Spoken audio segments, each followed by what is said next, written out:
আজ 20 সেপ্টেম্বর 2025। দৈনিক সমকাল পত্রিকার প্রধান শিরোনাম: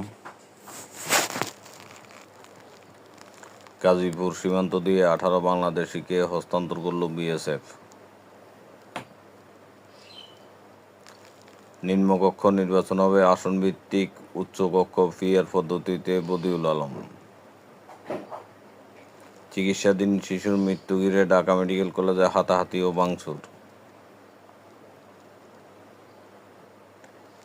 ভোটের মাঠে জোট কৌশলগত সিদ্ধান্ত প্রয়োজনে নেব, নাহিদ ইসলাম।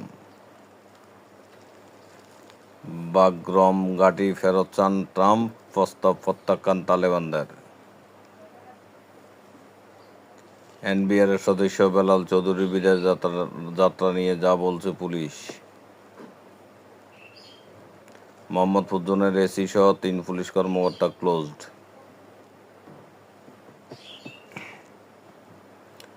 মহেশপুর দিয়ে অবৈধভাবে ভারত যাওয়ার সময় 11 জনকে আটক করল বিজিবি। কুমিল্লা চোর সন্দেহে যুবককে ধরে কুকুর লেলিয়ে দেওয়ার ভিডিও ভাইরাল। বিয়ে করলেন শবনম ফারিয়া।